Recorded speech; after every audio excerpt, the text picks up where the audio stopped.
Hemos estado hablando en la primera clase de evangelismo práctico lo que es el verdadero evangelismo de esencia, que no tiene que ver con eventos que hace la Iglesia. La Iglesia puede hacer eventos, pero tiene que ver el verdadero evangelismo con el fruto de las personas. Eso es lo que realmente provoca a las personas que quieran cambiar y quieran venir a Cristo. Eso lo vimos en el primero. En el segundo estuvimos hablando que para hacer una forma de vida buena y que impacta las vidas, debería haber 6 características en nosotros, ¿vale? 6 características en nuestro día a día, en nuestra forma de caminar. Y son estas 6 características que estuvimos hablando. Moldear un carácter santo, el carácter es lo esencial. Cuando hay un buen carácter, todo lo demás va siendo moldeado y va siendo trabajado y va siendo reorganizado y ordenado. Pero nuestro carácter tiene que ser trabajado. ¿Amén? ¿Cuántos saben que el carácter hay que trabajarlo? Como ayer se nos decía, entre otras cosas, se decía que si podemos morir de nuevo, etcétera, morir a la cruz, pero si la mente no se trabaja, si la nueva mentalidad, la nueva identidad no se trabaja, no vamos a hacer que el carácter surja lo que Dios quiere. Amén. También tiene que tener una característica de ser alguien que multiplica el buen trabajo. No lo vamos a explicar ahora, lo explicamos la otra vez, y es que Dios se fija en las cosas pequeñas de cómo hacemos las cosas y dar testimonio aún en esas cosas pequeñas. También Dios desea que demos fruto ministrando gracia y amor.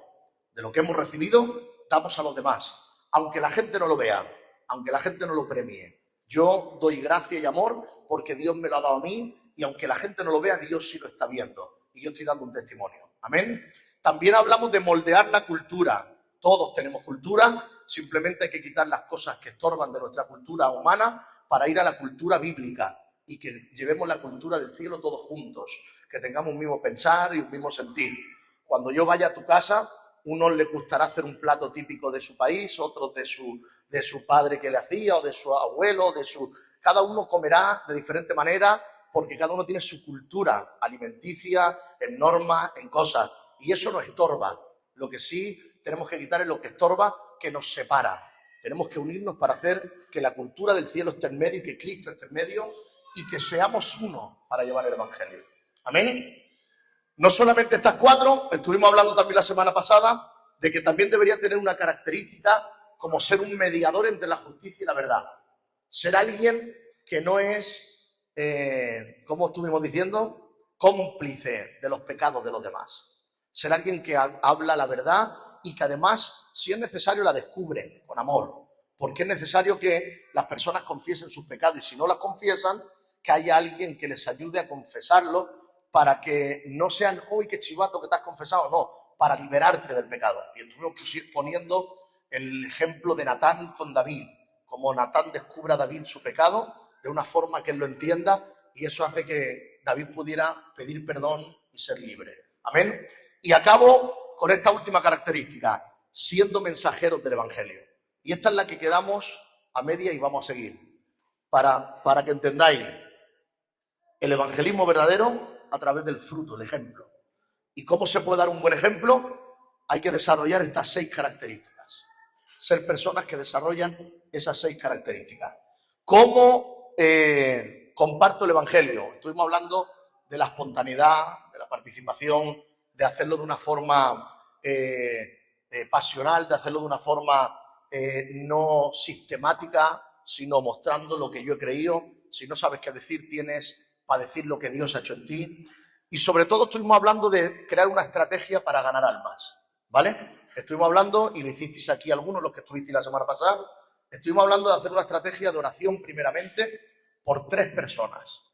Yo no sé si tú lo tienes esas 3 personas en papel, en el móvil o en la mente. Si no estabas, tienes que pensar en 3 personas que hay a tu alrededor que tú quieres que vengan a Cristo. Y tienes que empezar a orar por esas 3 personas. A orar. Sin comerle la cabeza, Jesús. No, primero ora. Que Jesús ablande su corazón. Que Jesús vaya trabajando su vida.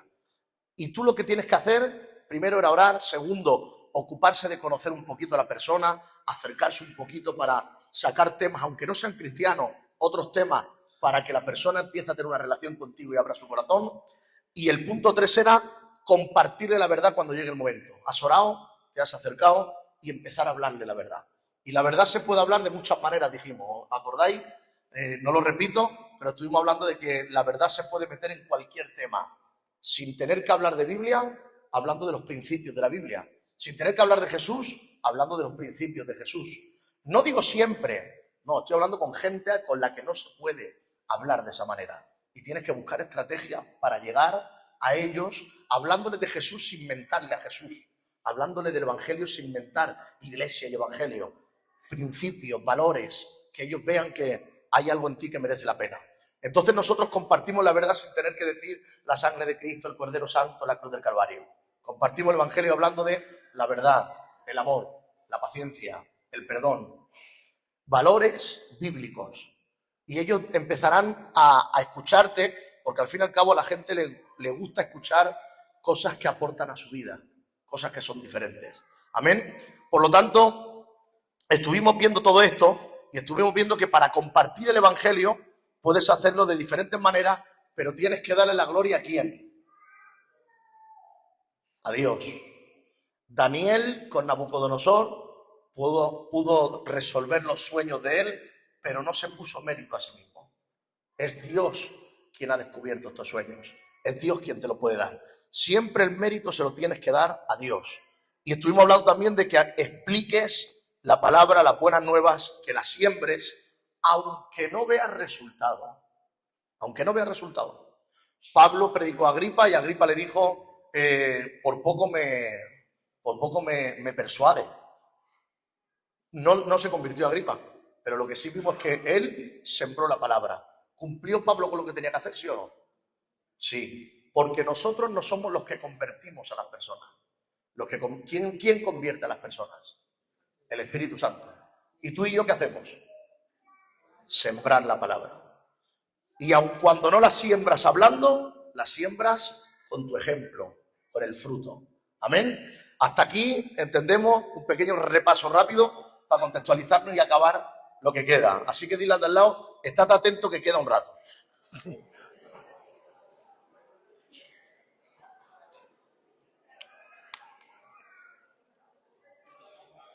Para el que no suele estar en los estudios o el que no suele escucharlo en la casa, cuando tú no sueles escuchar los estudios, tienes un problema. Y es que vas a venir aquí y te va a sonar todo a chino. Entonces te aburrirás. Y entonces no querrás venir el martes que viene. ¿Por qué? No porque te suena chino o sea difícil, sino porque tú eres irresponsable de no escucharlas. Amén. Pero si tú escuchas, seguirás el hilo y aprenderás. Y crecerás. Aleluya. Así como el que no quiere la cosa, ya se ha dicho. Aleluya. Así que la semana pasada estuve diciendo que para ser un mensajero del Evangelio hay que orar por las personas, hay que ocuparse de las personas, hay que compartir el Evangelio, no hace falta que lo ponga, lo tenéis ahí la fe. Y la última que aquí me quedé, una vez tú has orado por ellos, una vez tú te has acercado, una vez les has compartido el Evangelio, ¿qué haces con esas personas? Es el cuarto punto de esas 6. Ofrecer caminos para avanzar. Tienes que ofrecer caminos a la gente. Tú no puedes coger y predicar el Evangelio y decirle, bueno, pues toma, aquí tienes los martes, los jueves, los domingos, la célula esto, pim pam pum, 7:30, a las 7:20 y ahí estamos. Eso no se hace. Porque lo que puedes provocar incluso es o simplemente perder a alguien que podía ganarse o incluso a alguien que incluso nació de nuevo y lo abortaste por no cuidarlo. Entonces, tú has orado por él, le has predicado, te has acercado, incluso a lo mejor has aceptado al Señor o a lo mejor no, pero hay que ahora provocar un camino para que avance. Tienes que acompañarlo, tienes que integrarlo, tienes que decirle los cultos, ves a buscarlo o tómate un café, queda con él, tienes que integrarlo al grupo.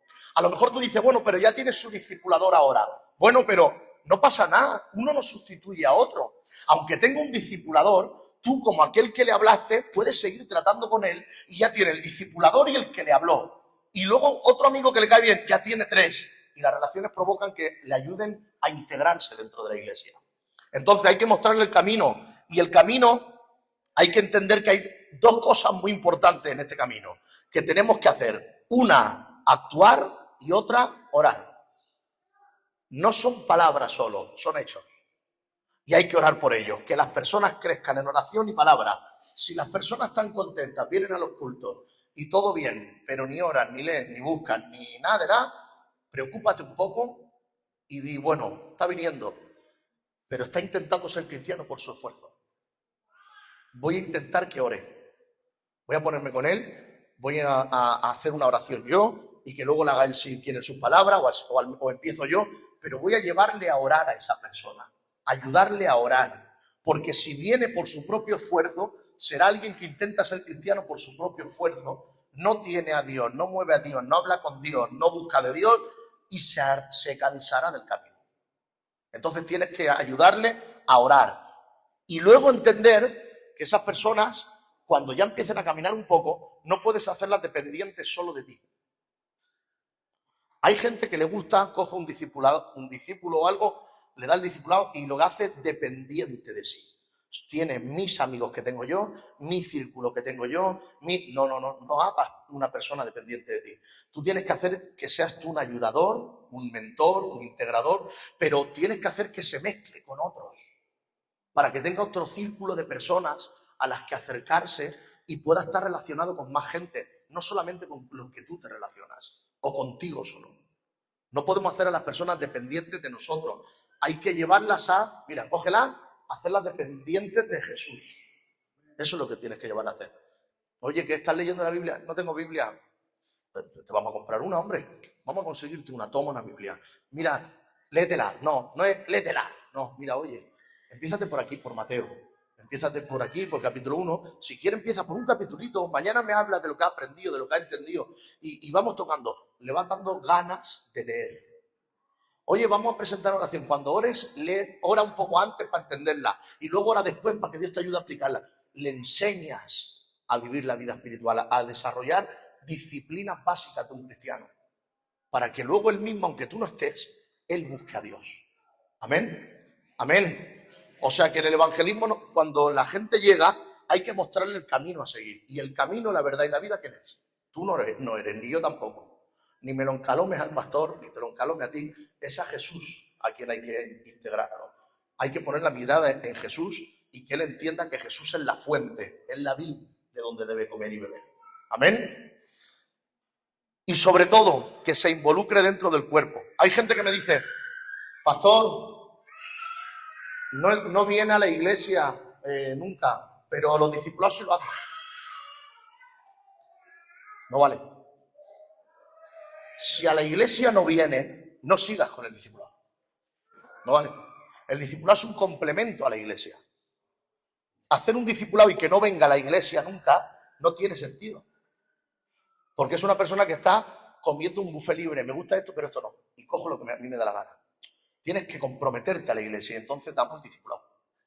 Porque entonces se acostumbran a un evangelio en el que van cuando quieren, están cuando quieren y se responsabilizan de lo que ellos quieren. No podemos hacerlo así. Tenemos que provocar que se involucren en el cuerpo, mezclarlo con las personas.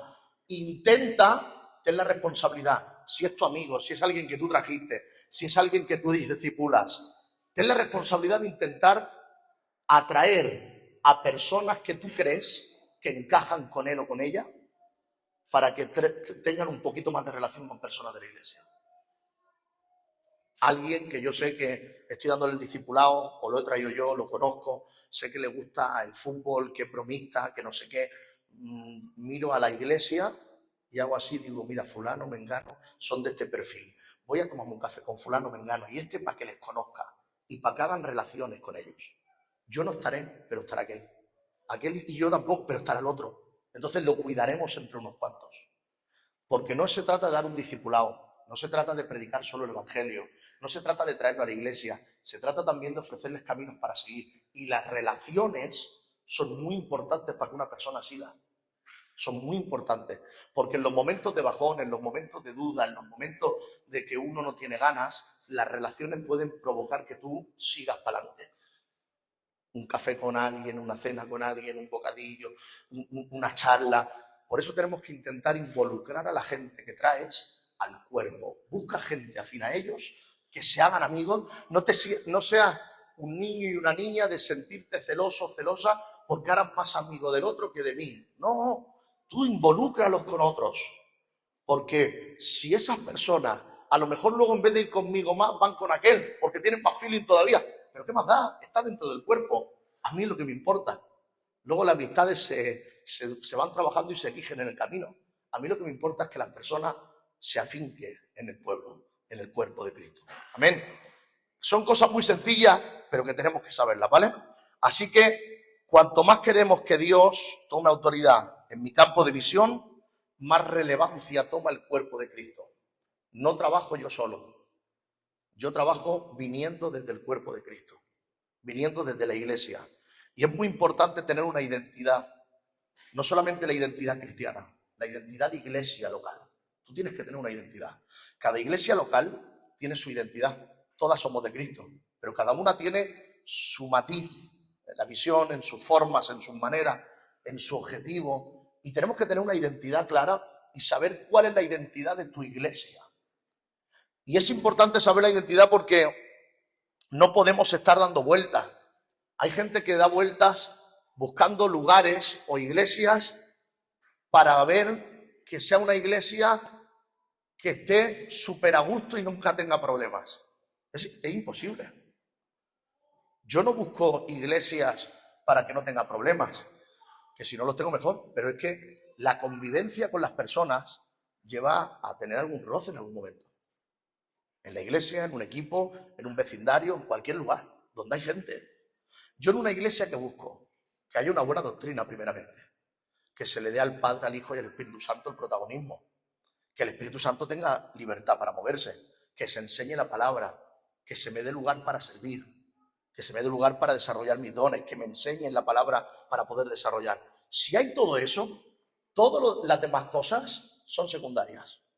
Yo puedo decir, es que a mí me gusta que apaguen la luz, a mí me gusta que pinten de marrón las paredes, a mí me gusta que el pastor no chille, a mí me gusta que el pastor lleve pantalones de pinza, a mí me gusta que las sillas sean más cómodas. Son tonterías que no me hacen estar en una iglesia con otra. Son cosas secundarias, porque eso no me quita de eso. Y todos, escúchame bien, dile al de al lado, todos, tú y yo también, díselo.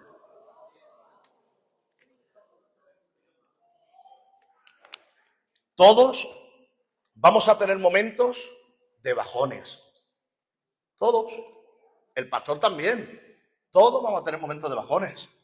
Todos vamos a tener momentos de estar en la nube y momentos de decir, que agobio esto, que agobio lo otro, que todos vamos a tener momentos de eso, porque eso existe en la vida. En el año vas a tener momentos de estar arriba y momentos de no estar tan arriba, estar más abajo, durante el año.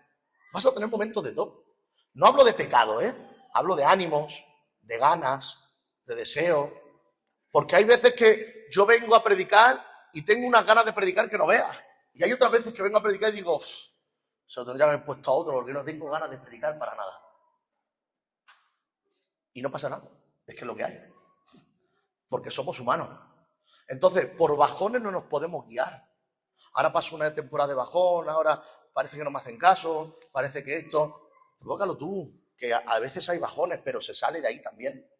Porque no tomamos decisiones por cosas secundarias, tomamos decisiones por cosas prioritarias. ¿Amén? Dile al de al lado, ¿lo has entendido, sí o no? Te hago que se lo diga al de al lado para que no se duerma. Así que, teniendo claro estas características, quiero terminar este evangelismo 3 yendo a la Biblia. Vente conmigo a Juan, capítulo 15, y vamos a dar ahora la última parte, la parte 3 del evangelismo, ¿vale? Habiendo dado la parte 1, la esencia del evangelismo, el fruto, la parte 2, todas las características que tiene que tener una persona que da fruto, y en esta parte 3, más cortita, quiero hablarte de algo que cierre todo eso, ¿vale? Juan, capítulo 15. Ven conmigo. Vamos a hablar de Juan capítulo 15, versículo 1 y 2, que muchos ya lo habéis escuchado y lo estamos tocando mucho con el fruto también. Leemos, lo tenéis ya, ¿no? Juan 15, 1, 2. Yo soy la vid verdadera y mi Padre es el labrador. Todo pámpano que en mí no lleva fruto, lo quitará, y todo aquel que lleva fruto, lo limpiará, para que lleve más fruto. Y habla de las ramas, los pámpanos habla de podar, cuando habla de quitar, porque el que da mucho fruto se le poda. Las plantas que dan fruto se podan. Y cuando se podan, quedan como sin fruto y como sin verde incluso, quedan como secas. Pero es una temporada, simplemente para que salgan con más fuerza después y den más fruto. Y esto es algo que en el cristiano también pasa. Hay momentos de silencio, momentos de prueba, que hemos dado fruto y Dios poda. Y tú dices, ay, parece que no escucho, parece que no hay fruto, parece que no estoy verde, parece que estoy hasta cansado, hasta que me veo. Y resulta que me ha podado para dar más fruto y después de esa etapa, si la supero, daré más fruto todavía. Y así actúa el Señor. Entonces, aquí quiero hablarte de algo claro que tenemos que comprender. Y quiero llevarte a un ejemplo de la Biblia, de un hombre de la Biblia que cumple las 6 características en su campo de misión. No en una iglesia, no en un palacio, en su día a día. ¿Vale? Ahora vamos a ir a ello, pero primeramente quiero que le digas al de al lado, es un honor que Dios confíe en ti.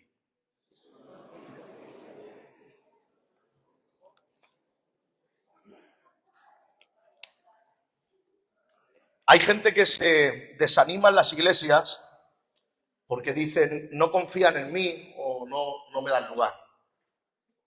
Mira, simplemente por llamarte cristiano, simplemente por tener a Jesús, tú tienes que sentirte ya privilegiado y honrado de que tú puedes llevar a Jesús por las calles, en tu trabajo, en tu casa, en tu familia.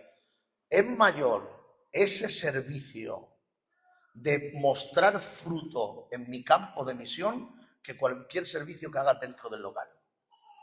Es mayor el privilegio de que Dios me haya confiado a mí gente, personas a mi alrededor, un trabajo, un lugar, un campo de misión que me rodea, algo que me rodea todos los días, un pueblo. Es un honor que Dios me haya confiado dones, tareas, para que yo muestre a Jesús a esas personas.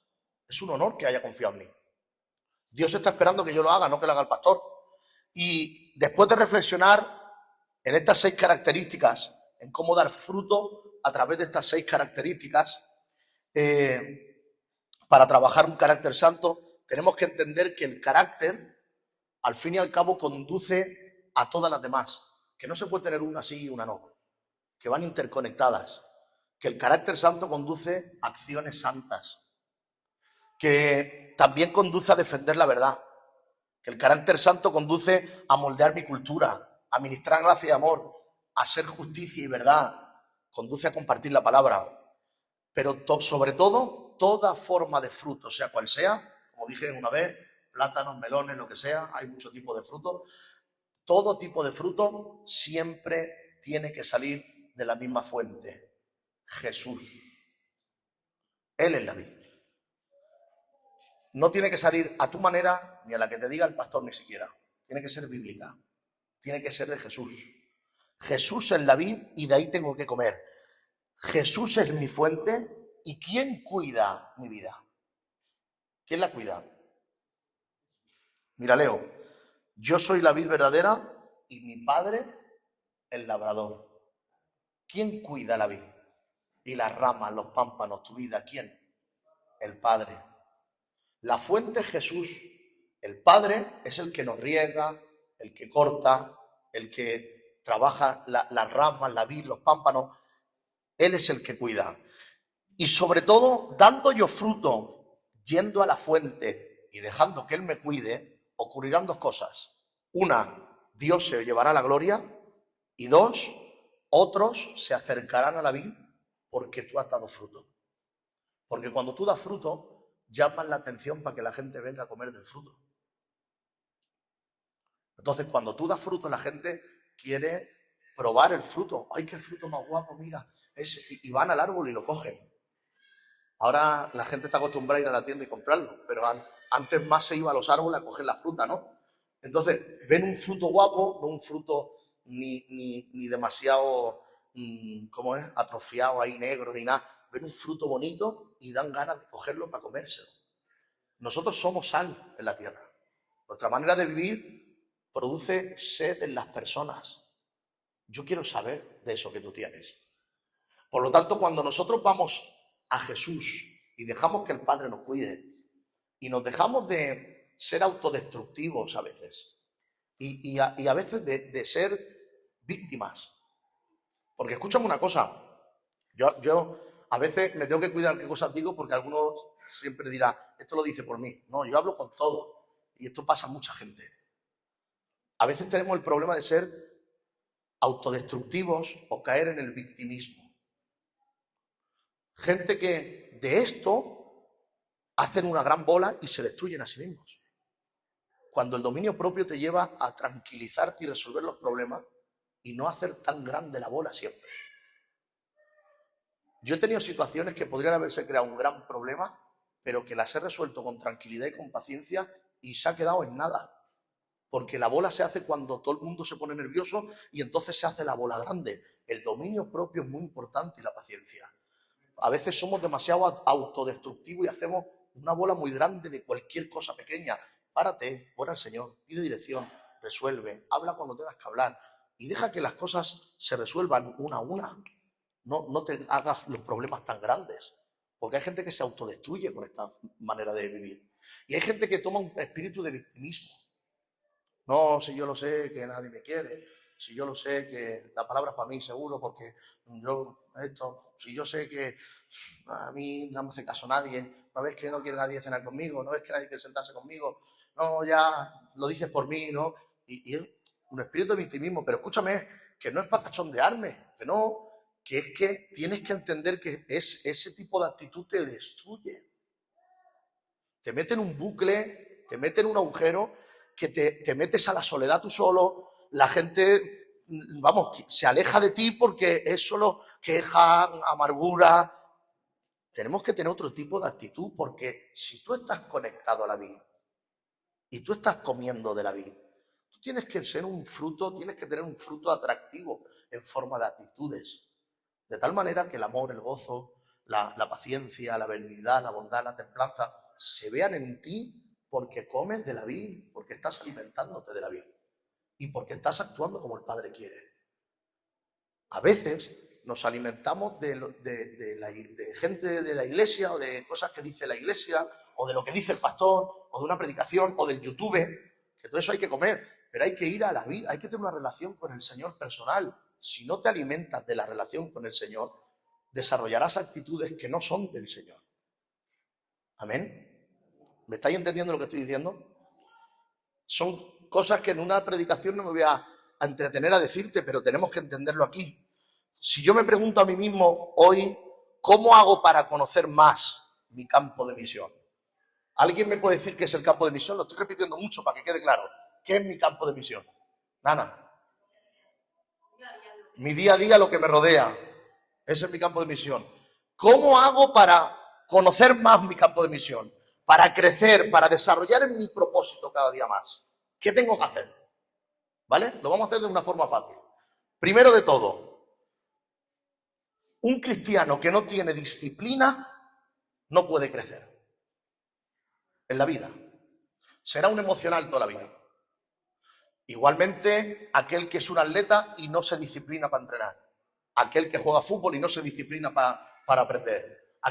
Todo lo que quieras desarrollar o un oficio, si tú no tienes disciplina para aprender, para sufrirlo, para sudar, si no tienes disciplina, no puedes desarrollarlo nunca. Y la vida cristiana es igual. Nos hemos acostumbrado a vivir que me ponga la mano el pastor, que me diga qué tengo que hacer. Mira, pastor, que tengo un problema aquí, venga, te lo cuento, que haz algo, ¿no? Resuélvelo. No, los pastores no están para resolver tus problemas. Claro que los pastores están para ayudarte a resolver los problemas y para ayudarte, a aconsejarte y orar por ti. Pero tenemos que aprender a nosotros trabajar y pedir al Señor aprender a resolver nuestros problemas cada día. Y cuando no puedas, porque conforme vas subiendo de nivel, habrá problemas que te cuestan resolver solo. Entonces pedirás ayuda al pastor o a quien sea para que te ayude, para que tú aprendas a resolverlo tú con la ayuda para subir un escalón más. Lo que no podemos provocar es bebés dependientes toda la vida de otra persona. ¿No? Hay que hacer gente dependiente del Señor. Que aun cuando no esté ni el líder, ni el hermano, ni el pastor, ni un marido, ni una mujer apoyándome, que el Señor sí esté. Y que yo pueda salir porque el Señor sí está. Y se pueda cumplir el Salmo 23. Aunque ande en valle de sombra y de muerte, tú estás conmigo. Tenemos que aprender a hacer ese tipo de cristianos. Yo sé que es un caminar diario y que cuesta, pero escúchame bien, te lo prometo, te doy mi palabra de verdad, que todo el mundo puede aprender a ser un discípulo dependiente del Señor. No se trata de haber estudiado o no, ni de tener más capacidad o no. Se trata de que sepas morir a tu yo y que te dejes ayudar y que tengas relación con él. Se trata de eso. Y que tengas disciplinas básicas. ¿Qué son disciplinas básicas? Quiero crecer, quiero aprender, quiero desarrollar. La primera disciplina básica que tú tienes que desarrollar, dile de al lado, oración.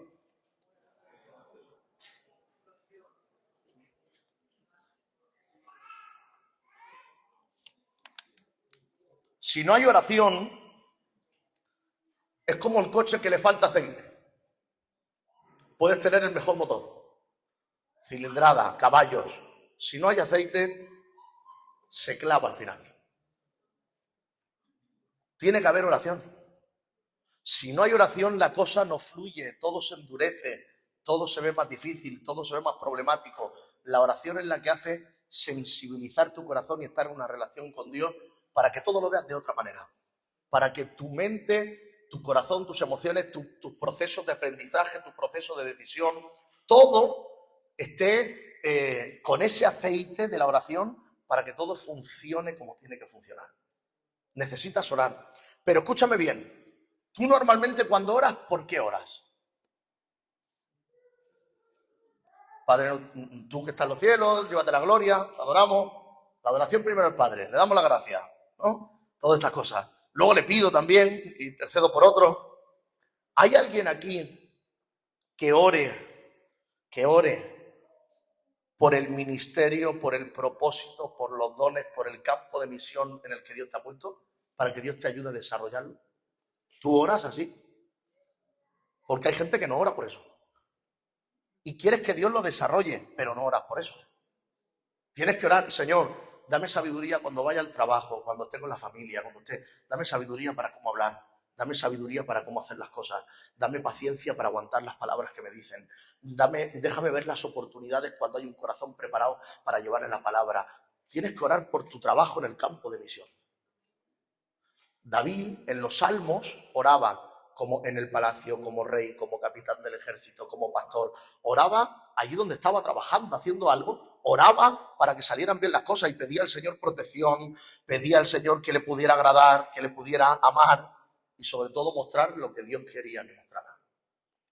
A veces oramos por muchas cosas, pero no oramos para que Dios nos use en el campo de misión.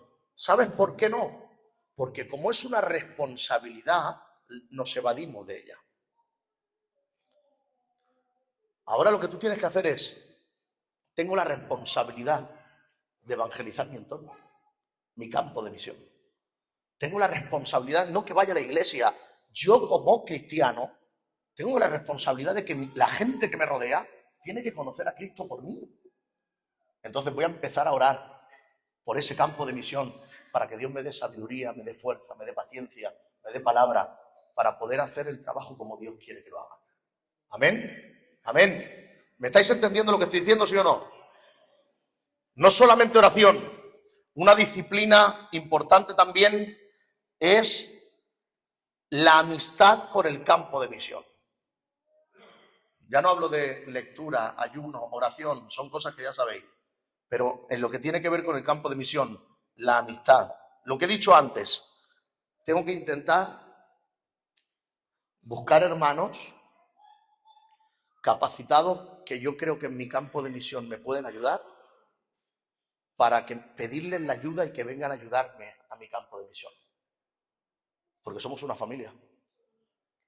Estoy tratando en el trabajo con una persona, pim pam, y quiero quedar con ellos, a echarle a un pádel, a echar un partido de fútbol, a echar un no sé qué. Hay algunos que dicen, no voy a con el fútbol, con el pádel, con esto.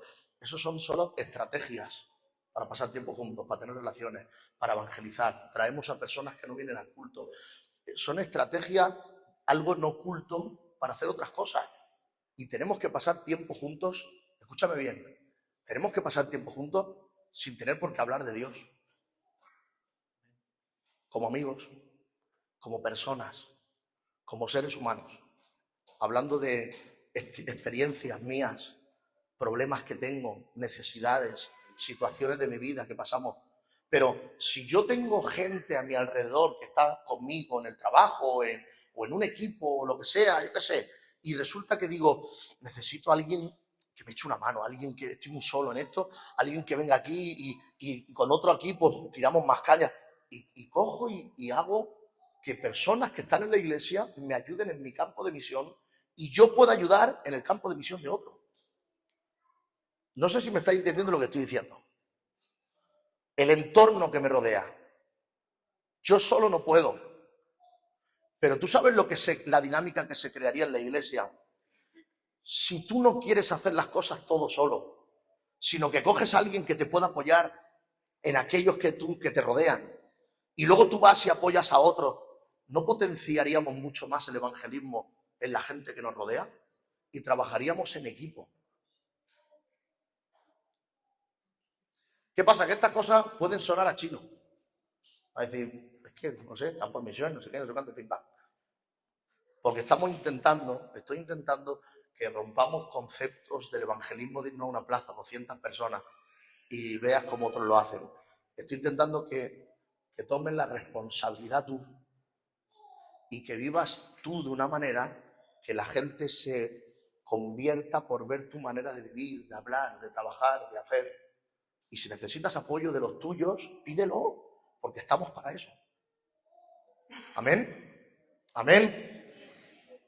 Para poder orar por ese campo de misión, tengo que orar. Para poder crecer, tengo que orar, tengo que tener amistades. Y para tener amistades está claro que tengo que estar viniendo a la iglesia. Si yo no vengo a la iglesia, yo no desarrollo relaciones. Tengo que estar en la iglesia y no tener que estar de los que se van y vienen corriendo tarde y se van temprano. No, mézclate con la gente, habla con la gente. ¿Sabes cuándo la gente empieza a abrir su corazón a ti? Cuando ven que tú también abres tu corazón a ellos. Cuando tú abres un poco el corazón a alguien, la gente también lo abre contigo. ¿Significa eso que tú cuentes todos tus problemas a cualquiera? No, en la vida no es eso. No tienes que estar contando tus problemas a los demás. Cuéntanos solamente tus problemas a gente madura que te pueda ayudar, no a cualquiera. Pero escúchame bien, si tus problemas no se pueden contar a cualquiera, menos los de otros.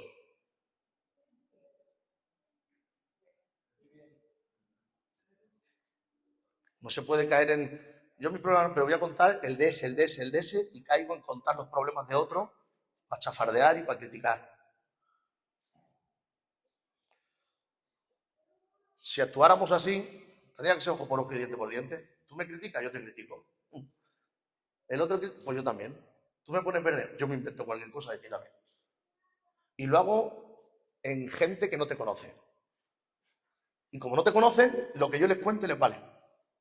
Y luego cuando te ven, ¿cómo te miran? Como yo les he explicado. ¿No? Y provocamos barreras de unos con otros porque quieres que la gente piense como tú de la otra persona. Tus problemas, resuélvelos tú con quien tengas que resolverlos. Sana tus heridas y resuelve tus problemas con quien tengas que resolverlos, pero no critiques a otras personas. Podemos hablar de problemas, podemos hablar de circunstancias, podemos hablar de cosas que ocurren sin criticar, sin chafardear. Mírate a ti mismo. Si tus conversaciones con la gente que te rodeas siempre es hablar de otros, córtate un poquito la lengua, corta el rollo y céntrate en hablar de ti mejor. Porque no haces ningún bien. Le estás haciendo daño a una persona, estás provocando dolor a otras personas que están siendo tus hermanos y estás ayudando al diablo a crear división. Hay que entender que meterse con el cuerpo de Cristo es meterse con Cristo. Así que tenemos que fomentar la unidad, no la crítica. Amén. Amén. Termino aquí para darte el ejemplo de este hombre de la Biblia, para tener un crecimiento en tu propósito, en tus dones, en tu ministerio, en el campo de misión, no aquí, allí. Para tener un crecimiento en eso, tienes que orar. Tienes que ayudarte de personas que están aquí, para que te ayuden en tu alrededor, en tu campo de misión. Y 3, tienes que leer la palabra, pero teniendo la atención, la mirada puesta en tu trabajo en el campo de misión. Cuando leas la palabra, entiende que esos hombres sufrieron, que esos hombres se les llamó a diferentes circunstancias, que tuvieron problemas, que Dios los trató, que Dios los sanó, que Dios les pidió responsabilidades. Y todo eso se lo pidió no en un culto, se lo pidió en su hogar, en su trabajo, en cualquier cosa del día a día, en su campo de misión, y que eso también te lo pedirá a ti. Y cuando tú leas la palabra, no solamente como una historia de lo que pasó, sino cómo Dios actúa con los hombres y en los lugares y en las épocas, y prestes atención contextualizando lo que Dios te llama a hacer a ti en tu alrededor, empezará a tomar sentido más la palabra de entender que Dios te estará educando a cómo actuar con tu familia, con tus vecinos, con la gente de tu trabajo. Dios te estará enseñando a través de la palabra cuando tú lo tengas en mente a la hora de leer la palabra. No sé si me entiendes lo que te estoy diciendo. Hay gente que no lee la Biblia directamente. La hay. Aquí no han venido hoy, pero hay gente que no lee la Biblia. Hay gente que la lee y la cierra y dice, pues ya está, ya hemos cumplido, pero no ha hecho nada. Hay gente que la lee y no la entiende. Hay gente que la lee y la lee con una perspectiva de esto pasó hace muchos siglos. Y es verdad, pasó hace muchos siglos. Pero tú tienes que leerla sabiendo que la palabra de Dios sigue siendo para hoy. Y tienes que leerla diciendo, así como con Moisés, con Abraham, con Jacob, con Isaac, Dios le pidió esto y Dios estaba haciendo aquello y actuó de esta manera y les pidió. Así como lo hizo con ellos, contextualizando a esta época, también quiere hacerlo contigo de la misma manera. ¿Me estás entendiendo? Y si Abraham a lo mejor le pidió en un momento dado, sal de tu tierra y de tu parentela, a lo mejor Dios te está diciendo a ti hoy, tienes que salir del círculo familiar que te hace que estés siempre ahí encadenado. Pero, y me lo dice, yo lo he leído, me lo dice a mí. No, tú tienes que ver si el Espíritu Santo te dice, esto es para ti ahora. Ora antes y háblame, Señor. A lo mejor Dios te llama a leer la historia de José. Resulta que tú eres una persona que te han traicionado gente y que has tenido mucho dolor y que sientes el desprecio de las personas y tienes que entender que Dios le dijo a José que perdone, que Dios le dijo a José que no eche la culpa a la gente, sino que diga, al fin y al cabo Dios es el que ha permitido todo, que tienes que entender que Dios puede sacarte del pozo y puede llevarte a lo que te prometió. Aprende lo que puede hacerlo hoy también contigo. Tienes que leer la palabra entendiendo. Y para mí hoy, Señor, esta historia, esto no es un libro, un cuento, es una historia real. Eres tú actuando con los hombres. Si lo hiciste con ellos, conmigo, en mi alrededor, en mis problemas, en mis situaciones, ¿cómo puedes actuar conmigo aquí hoy también? Y leyendo eso de esta manera, teniendo tu vida, teniendo tu testimonio, tu campo de misión presente, yo creo que puedes encontrar en las historias ciertos principios que tú puedes repetir para que Dios se mueva de la misma forma que se movió con ellos. Si tú lees José y tú has tenido una misma historia que José y rechazo, etcétera, ¿qué te pediría Dios? ¿Qué puedo entender al leer la vida de José? Puedo entender que si perdono, Dios pondrá a cada uno en su lugar y me dará a mí lo que me tiene que dar. Y va a desarrollar en mi vida lo que tiene que desarrollar. Pero es que es muy difícil perdonar, ¿eh? Pero es que es muy difícil, que me la han hecho fuerte. Bueno, pero José, la historia de José te habla que ese Dios que es el mismo ayer y hoy por los siglos, actúa de esa manera. Actúa de una manera que cuando ve rechazo en ti, quiere que tú perdones. Y que si tú perdonas, Él es capaz de dar la vuelta a la tortilla a cualquier situación en un día, en horas, para darte lo que tú no te esperabas. Porque tú has hecho lo que Él pedía. ¿Entendéis lo que estoy hablando? Entonces, cuando leas la palabra, piensa en tu forma de vida, en tu campo de misión, en tu vida, en tus problemas, y extrae de esa enseñanza, de esa lectura. Es el mismo Dios. Extrae, ¿qué me pide entonces a mí Dios? ¿Qué puedo esperar yo de Dios entonces? Si lo hizo con ellos, es el mismo Dios, lo puede hacer conmigo. Voy a aprender de esa lectura a cómo responder a las situaciones. ¿Amén? ¿Estáis entendiendo lo que digo? Mirad al lado, aguanta que ya vamos para el final.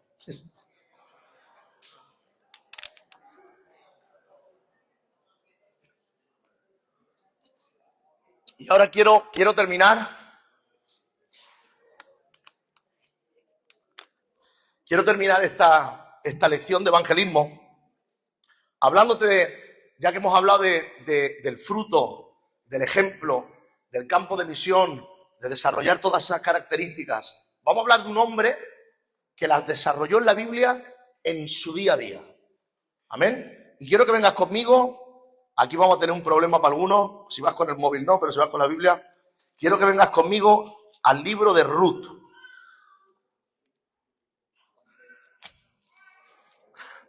¿Dónde estará el libro de Ruth?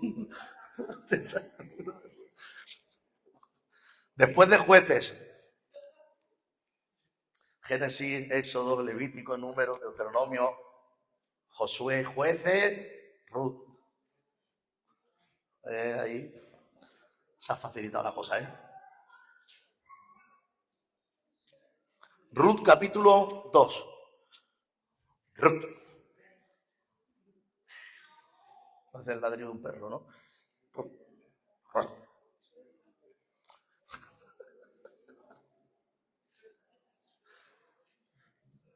Vamos a prestar atención porque aquí hay un hombre que cumple esos 6 requisitos. ¿Vale? En un libro que no has leído en tu vida, la mayoría, y que lo ha escuchado del nombre de su prima que le pusieron, algo así, pero que en la Biblia poco lo ha visto. Ruth capítulo 2, vamos a leer varios versículos, ¿vale? Porque están en estos versículos todo lo que voy a decir. Y en unos minutos lo vamos a ver. Lee conmigo, capítulo 2, versículo 1, dice: tenía Noemí un pariente de su marido, hombre rico de la familia de Elimelec, el cual se llamaba Booz. Booz. Y Ruth, la moabita, o sea, no era de Israel, era de Moab, era extranjera, dijo a Noemí, su suegra: te ruego que me dejes ir al campo y recoger espigas en pos de aquel a cuyos ojos hallaré gracia. Y ella le respondió: ve, hija mía. Fue pues, y llegando, espigó en el campo en pos de los segadores, y aconteció que aquella parte del campo era de Booz, el cual era de la familia de Elimelec, o sea, del marido de Noemí, que murió, y es suegro de Ruth, Elimelec, ¿vale? Y aquí que Booz vino de Belén y dijo a los segadores: Jehová sea con vosotros. Y ellos respondieron: Jehová te bendiga. Y Booz dijo a su criado, el mayordomo de los segadores: ¿de quién es esta joven? La Ruth. Y el criado mayordomo de los segadores respondió y dijo: es la joven moabita que volvió con Noemí de los campos de Moab. Y ha dicho: te ruego que me dejes recoger y juntar tras los segadores entre las gavillas. Entró pues y está desde por la mañana hasta ahora sin descansar ni aún por un momento. Entonces Booz dijo a Ruth: oye, hija mía, no vayas a espigar a otro campo ni pases de aquí. Aquí estarás junto a mis criadas. Mira bien el campo que sieguen y síguelas, porque yo he mandado a los criados que no te molesten. Y cuando tengas sed, ves a las vasijas y bebe del agua que sacan los criados. Ella entonces, bajando su rostro, se inclinó a tierra y dijo: ¿por qué he hallado gracia en tus ojos para que me reconozcas siendo yo extranjera? Y respondiendo Booz le dijo: he sabido todo lo que has hecho con tu suegra después de la muerte de tu marido, y que dejando a tu padre y a tu madre la tierra donde naciste, has venido a un pueblo que no conociste antes. Salta conmigo al 14, nos quedan 3 solamente. Dice: y Booz le dijo a la hora de comer: ven aquí y come del pan y moja tu bocado en el vinagre. Y ella se sentó junto a los segadores y él le dio del potaje y comió hasta que se sació y le sobró. Luego se levantó para espigar y Booz mandó a sus criados diciendo: que recoja también espigas entre las gavillas y no la avergoncéis, y dejaréis también caer para ella algo de los manojos, y lo dejaréis para que lo recoja, y no la reprendáis. Espigó pues en el campo hasta la noche, y desgranó lo que había recogido, y fue como una efa de cebada.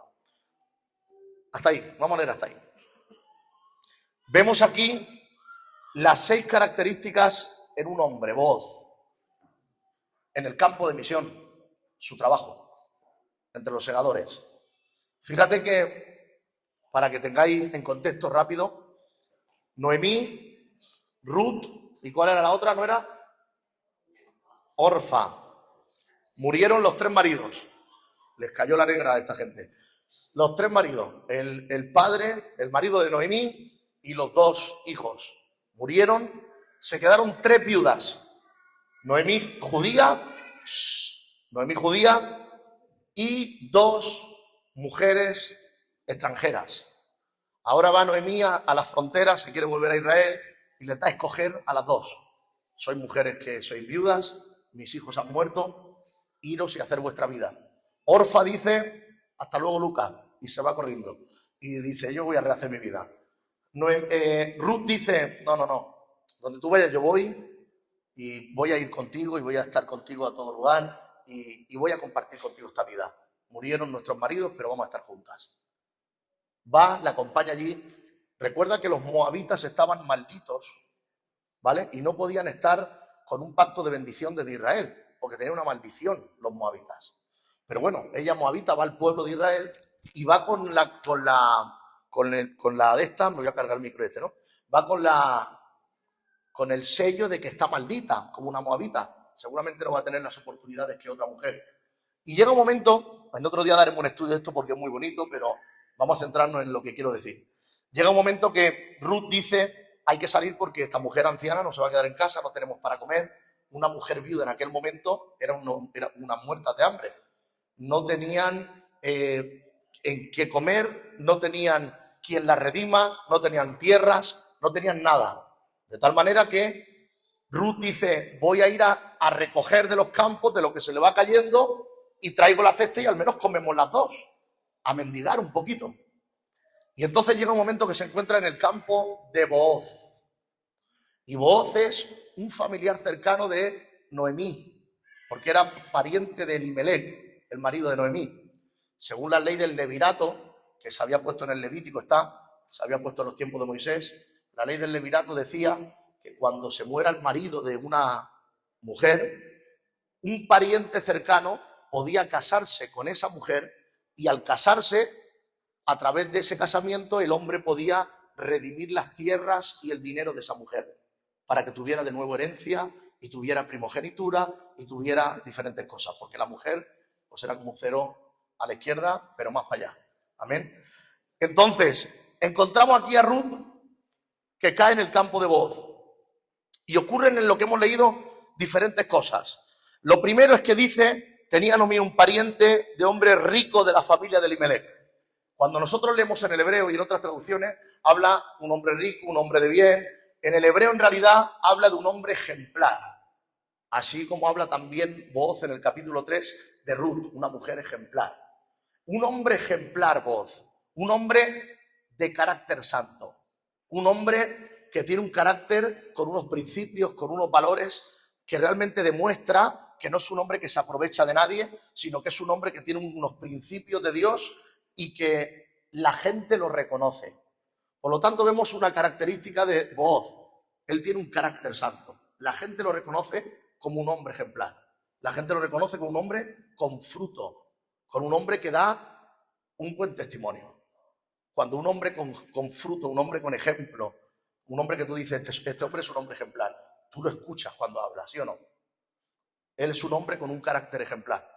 Pero no solamente eso, fíjate qué detalle. En el versículo 4, vino Booz de Belén y le dijo a los segadores, ¿vale? A las 7:30 de la mañana me iba yo a trabajar y allí en el Flores me tomaba el café y luego nos íbamos los trabajadores a la obra. Y entonces venía el jefe y nos contaba, para la faena de hoy hay que hacer esto y lo otro, pim, pam, pum, pam, tú haz aquello, tú haz lo otro y nos repartíamos la faena. ¿Qué es lo que hace este hombre cuando llega con sus segadores nada más llegar? Lo primero que hace es decir, fíjate, lo pone en el versículo 4, porque qué tontería que ponga esto aquí, pero por algo lo pondrá. En el versículo 4 dice, vino Booz a los segadores, a los trabajadores, en su trabajo, no en la iglesia, y les dijo, Jehová esté con vosotros. Y ellos respondieron, Jehová te bendiga. Los trabajadores, en tiempo de jueces, Booz se convierte después en el bisabuelo de David. Son 3 generaciones atrás. Son los tiempos de jueces. El pueblo de Israel está pervertido. El pueblo de Israel está sin valores. El pueblo está sin principios. Pero en las tierras de Booz había un hombre ejemplar con carácter santo que multiplicaba el buen trabajo. Porque en el trabajo mismo Dios era el primero. Señores, Dios os bendiga, buenos días. Dios esté con vosotros en la tarea de hoy. Y los trabajadores decían, que Dios te bendiga a ti también, jefe. Dios era el centro de todo para ese hombre. En el trabajo daba testimonio de que él era un temeroso de Dios. Los pequeños detalles, Dios también estaba ahí. ¿Os dais cuenta que hay un testimonio de ese hombre? Que ese testimonio hace no solamente que de alguna manera sea un buen hombre, no. Crea una cultura en el trabajo. Él bendice a los trabajadores le bendicen a él. Crea una cultura, una forma de hacer las cosas. Aquí en el campo de Booz, las cosas se hacen diferentes que los campos de allí. Se hacen diferentes. Aquí Dios está y están sus principios. Y entonces yo me di cuenta cuando leo la palabra, por ejemplo, y le dice Booz a Noemí, le dice, oye, escúchame, en el versículo 8, no vayas a espigar a otro campo ni pases de aquí, porque aquí estarás junto a mis criadas. Pero Booz, ¿por qué? Déjale que a lo mejor después de estar en tu campo puede ir a otro. Pero Booz sabe que Israel está corrompido y que abusarían de ella incluso sexualmente si hacía falta. Y que la maltratarían. Pero él sabe que su campo es diferente. Él es un hombre ejemplar. Él tiene a Dios en el trabajo y le dice a sus trabajadores, ministrar gracia sobre ella y amor, poner de más, tirar de más para que coja. Oye, escúchame bien, no solamente eso, que coma con las criadas, que coma con nosotros cuando esté. Al final del todo, tirar un poquito más para que se lleve cesta que le tiene que dar a su suegra. Y no la molestéis, ni le hagáis daño, ni le hagáis nada, porque era un hombre que ministraba gracia y amor, creando una cultura bajo los principios de Dios, en su trabajo. En su trabajo. Era un hombre que desarrollaba el fruto del Espíritu, de tal manera que él podía, a la misma vez que ministraba gracia y amor, ministrar y ser mediador de justicia y verdad. Los trabajadores podían intentar abusar de una mujer que nadie pediría cuenta, pero él dice, no la toquéis ni le hagáis nada, Aquí somos diferentes, no somos como el campo de al lado, Verdad, justicia. No se puede atormentar a una niña, a una joven. Hay que estar por ella, hay que bendecirla, hay que darle de comer porque no tiene. Pero ¿por qué surge eso? Surge eso porque, sin darte cuenta, quiero decirte que al final de la historia Booz se une con Ruth, se casan y tienen hijos, y después tiene nietos, y después de ahí sale David, el rey David. Pero es que después de ahí sale el hijo de David. ¿Quién es el hijo de David? El descendiente del rey David, Jesús. Sale de una mujer viuda moabita maldita. Sale de una mujer que podría haber ido a cualquier campo y que hubieran abusado de ella o la hubieran tirado por ahí, pero la providencia de Dios hace que casualmente aparezca en el campo de Booz, que es un campo que hay un hombre ejemplar, que es un campo donde está Dios, donde hay principios, donde está la justicia y la verdad, donde se ministra gracia y amor, y que es un lugar donde alguien como Booz está sembrando todo esto, y esa siembra provoca que Ruth llegue allí, esté bien, se conozcan, y por casualidad además sea un pariente cercano de su suegro, de tal manera que va a poder redimirla después, cuando el otro pariente más cercano la rechaza y él como segundo la toma. Y de ahí surja la dinastía del rey David. Muchas casualidades, ¿no? El tema es que llega un momento que cuando él ha hecho todas estas cosas, se encuentra con Ruth y le dice, mira, él es bastante más mayor que Ruth, pero dice que hubo como un acercamiento entre los dos y le dice, mira, según la ley del levirato yo no puedo pasar por encima porque hay un pariente más cercano que yo para ti. Y entonces tengo que ir a ese pariente y ante la ley, ante los 10 mandamientos, ante 10 ancianos, hay que decir si quiere o no quiere. Y entonces presentan ante 10 ancianos, ante la ley, ante los 10 mandamientos, presentan el caso y el pariente más cercano dice, yo no quiero redimirla. Y entonces él dice, pues lo hago yo. De alguna forma es el paralelismo entre la ley y la gracia.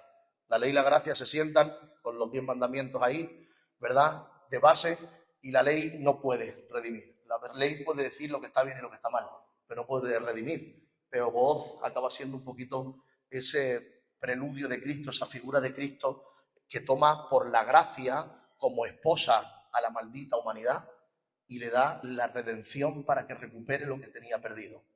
Por eso, ante los 10 ancianos, él redime a Ruth y ocurre lo que tenía que ocurrir, que surgiera la descendencia para que viniera Jesús de ahí.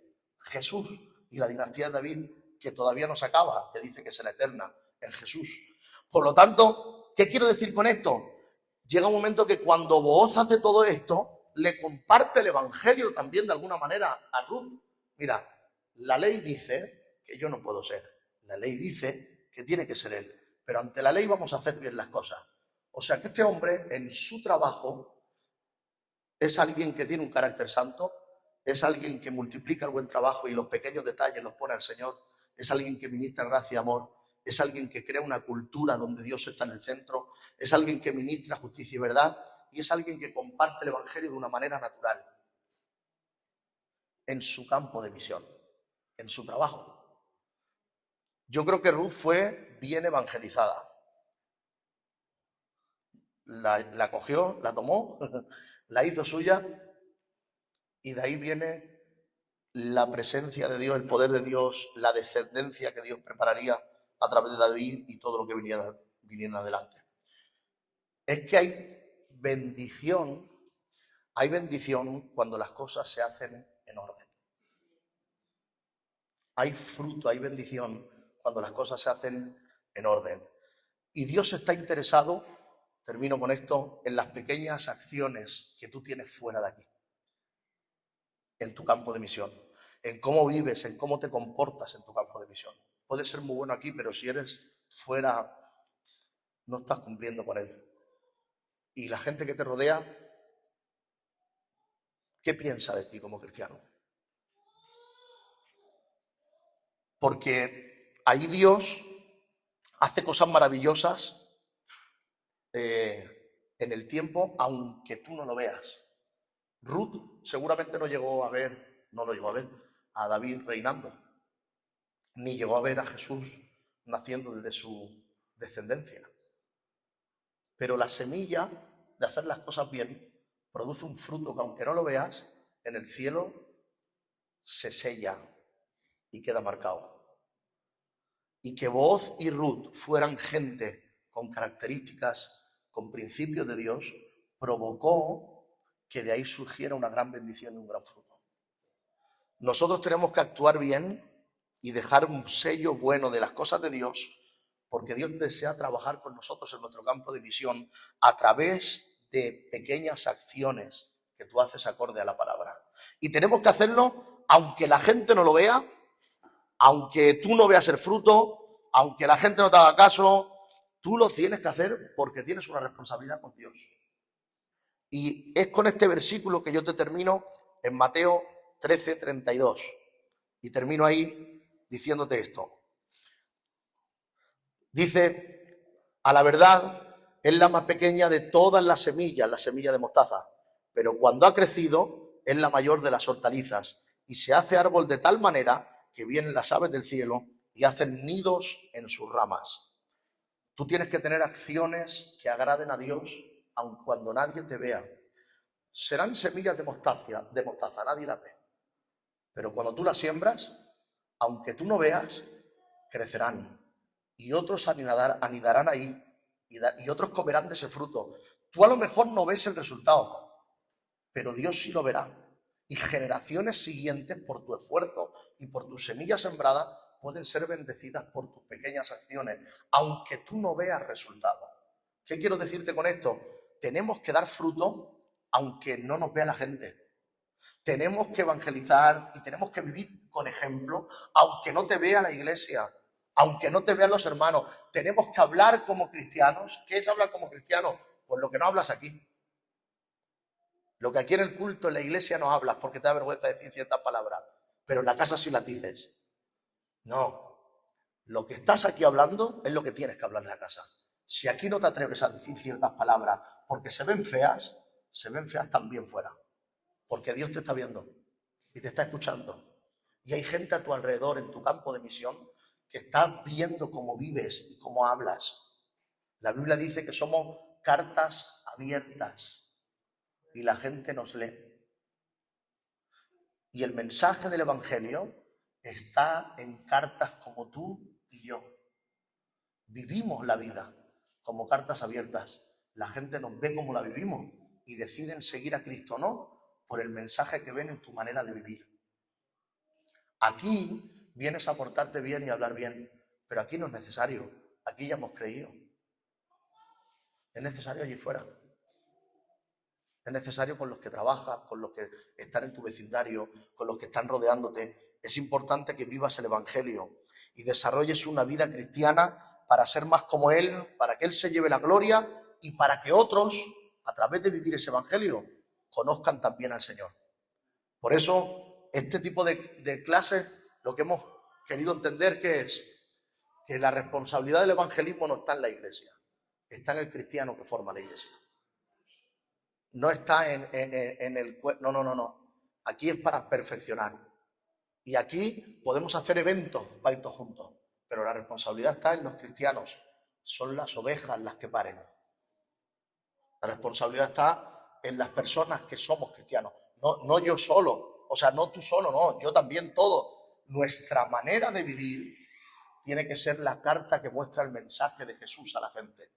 Y que la gente diga, yo quiero ir a la iglesia contigo, yo quiero que haga una oración en mi casa, yo quiero que ores por mí. A veces tardas más, a veces tardas menos, pero tú siembra, aunque no veas resultados, son semillas. Tú las sueltas, tú las tiras. Y cuando tiras esa semilla, es que ya estoy harto, es que voy a romper con todo, porque al fin y al cabo no valoran que viva como cristiano. Es mentira. No te lo tienen que decir para que valorarlo. Tú lo haces por él. Tú tienes que dar la talla para vivir como cristiano por él. Tú no puedes perder las formas como los demás por él. Tú no puedes hablar como los demás por él. Y eso es una semilla a la gente. Aunque te digan, eres un extremista. No, ellos están viendo un mensaje. No se enfada como nosotros, no habla como nosotros, no pelea como nosotros, no decide como nosotros. Perdona, no como nosotros. Eso es un mensaje. Por lo tanto, en esta tarde te digo que Dios nos llama a ser responsables en nuestra manera de vivir. Nos llama a ser responsables en cómo hacer las pequeñas cosas, cómo hablar, cómo actuar. Porque la gente nos lee y hay una reacción. Y ganar almas se gana de esta manera, sembrando el Evangelio aún sin hablar, actuando. No te sientas culpable si tú no actúas bien. No te sientas culpable ante los hombres o contigo mismo. No. Siente la tristeza según Dios de Corinto. Me siento triste de no dar la talla como tendría que dar. Vete a hablar con Dios. Ora y di, Señor, que esta tristeza me lleve a un arrepentimiento para que mi vida mejore. Porque quiero sembrar la semilla verdadera del Evangelio. Aunque no vea resultado, lo voy a hacer por ti. Pero siempre que se hace, se ve resultado. A lo mejor no lo ves ahora, a lo mejor lo ves en años, a lo mejor lo ves en el cielo. Personas que no viste aquí, pero que te encuentras allí. ¿Te acuerdas que me hablaste? Desde allí mi vida cambió. Tú suelta la semilla. Tú vive como tienes que vivir. Y la gente leerá en ti lo que tú estás viviendo. No puede leer de ti un contenido que no tienes. Lee el contenido que está en ti.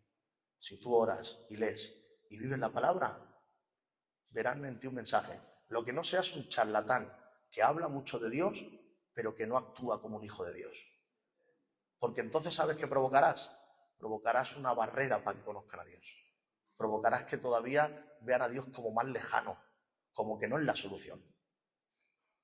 Amén. Vamos a ponernos en pie, por favor, ahí donde estás.